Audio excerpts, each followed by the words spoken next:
Ka Thomas John Synod College Juai lang baka chnat history negs ngi de Pynman ko ye pen sngau tho wa krpang hajrong kapang of culture, globalization, subcultures and social change, the case of Northeast.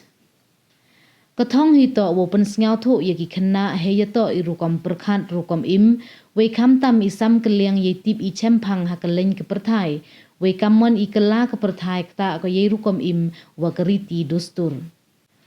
Professor Shobhan and Lamare na ka Department of History kanihu kam ubru chempang ha kani ka yalang do ongu wa iru kom perkhat ubru wa keli ye i wa bonjai da wanra ko ye kela ha ka im lang sa lang yo lai chakmat he ru kom im kat kam wa kela ki por yo lai uman ki wa sa din tang wa mto de wa melin ya ka riti dustur mendajur ibut yong kiwi do ongu le wa em ki wa perkhat wa i ya bud ye yong ka perthai na mo ka globalization man ko kam ka wi na ki rukom cha her thma kham tam ha ki ri wa mahajon ki wa de yo mentoy na ka khayi pateng wa kat ni ka jung ha ki wi wan da chim ki wa ka ni ka globalization to ko wa bha ko wa penduk pendam ye khanglat wo ye e kliang ye stan we man ko yo mentoy bha we ha wajia kam ni mendawan kini ki bor wa nabar hab hi wo perkhat ya ka dustur riti we de em le se i rukom perkhat wom ye u khanglat ye ini waro ne bha da ya ipor we dak ta hi ko ye waro hawaro ki liang ha ga ya lang ba pelai da WEH Lamin Assistant Professor Department of History de yo iklam pediang na ka ethma Head of Department History kat wa iklam e khublai de yo na ka LE Langstang Assistant Professor History. When we talk about this kind of the changes that are taking place, especially at the psychological level, there's one element which works over time, and that's the idea of rationalism. We try to reason out things, and we try to follow as to whether whatever that we're doing is right, or whether it's not so right, or whether it's wrong, or maybe it's totally out of the way. In this context, we notice that this concept of rationalism had helped mankind to progress in so many ways. Where maybe a traditional society might even think that these changes are not really needed. But then, friends, let me tell you this, that in the field of sciences, we notice that this idea, this concept of rationalism had taken humankind to a different level altogether. A point to be noted at this part of the juncture is this, that when this idea of rationalism comes in, then we start questioning many of the customs or practices which are there in the society. And in this context, we also notice that if there should be a society which is holding on to its own customs and traditions, fail to adjust with the changing times, then they are regarded to be outdated. You must have heard about all this. If a society fails to adjust and to adapt to these changes, then we say that, okay, that particular society, that particular group of people, they have failed to adjust themselves, so therefore they are outdated. But then again, let's remember, it does not really mean that the whole culture should be given up. Even though they might be holding on to their traditional beliefs and practices, yet we cannot really just negate the idea that, there's nothing wrong with it. Now, in the world of tradition, culture, and identity, the most talked about concept which have come as a threat is that of globalization. Something may be an unwanted kind of force, especially to the world of, I repeat here, tradition, culture, and identity. What does it really mean here? It would mean that whenever we talk about this idea of globalization, immediately it brings us this perception that it is pretty controversial. It is controversial. Because why? For different people, for different sets of community, this idea of globalization would have different meanings. For those who take a pessimistic view of this concept of globalization, it is nothing but a form of recolonization of nations, especially the poor nations, by the rich, by the superior nations, or with their military strength, and so on and so forth.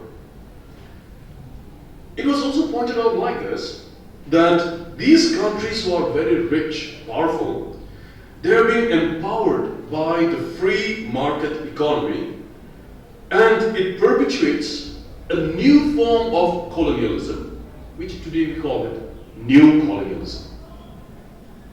So therefore, it is just the extension of what Charles Darwin, at one point of time, which is today regarded as pseudoscience, okay, the survival of the fittest, where bigger nations have the right to rule, govern, control, and do whatever they want with the lesser kind of nation.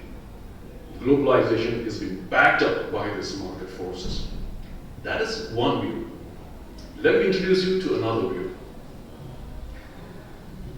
Globalization, to the others, would mean that it is a good thing that's happening, because it will break the barriers which are there between different nations. It will help people move. There will be an interflow of knowledge system. People will be benefited more by this kind of interaction. So in a way, the society would benefit much from this kind of a globalization that is taking place. Friends, the point that I would like to stress here at this very moment would be these two ideas. One, globalization. The other would be the aspect of cultural identity. What really happens when such a force, such a strong force, backed by the market, would come and affect the traditional societies especially. Then we have another group who would consider that this kind of a globalization is just inevitable, because things have to happen, things have to change, and so therefore they talk about the intensification of the social-cultural relations that will be there worldwide. Nobody can stop anything from experiencing this kind of a new trend that is happening. So therefore, it will have an impact on the economy. Then after a few years, that was started during the time of Prime Minister Manmohan Singh, if I'm not mistaken. Maybe you can correct me. Then, with the coming of Prime Minister Modi, he decided to bring a change to that idea, and he called it the Act East policy. So from looking, now we start acting. Today, it had taken to a different dimension. It's called as Act East Plus. What is that plus? We don't really know. But the point is this. Yesterday, when this diplomat was giving a talk, he was talking about what the government is trying to do. But then at the end of the discussion, we had this interaction, and I asked him this question. When the government is talking so highly about how it's going to handle this Act East policy with the neighboring countries, starting with Burma, then Thailand, then moving further into Southeast Asia, to encourage trade and other kind of business, what really happened to the people of Northeast? I made him aware that as far as the government policies are concerned, it was essentially movements of goods and services only, not people. So if goods and services are to move through Northeast, the stakeholders here, what do they gain out of it? Do they really gain anything out of it? There's no answer, number one. Number two, what really happens when that kind of a change is being imposed from above? Now these are global forces, part of globalization. These are global forces. Now what really happens when this kind of policy is being imposed from above? What happened to these, 8 states? We have 8 states, but within these 8 states we have multiple communities, multiple identities. What really happens to them? So when we talk about northeastern states, we generally talk about the 8 states. But within each and every state, you have different communities. You have different identities. And each one of these communities and identities, they're trying to preserve their own culture, their own tradition. They're trying to assert themselves nowadays with the kind of cultural imposition that was imposed on them for a pretty long time, which to me today I call it as cultural imperialism. I use these terms in my writings. I call it imperialism. If a part of the dominant society were trying to impose itself on the other, lesser societies, to me I look at it as another form of imperialism.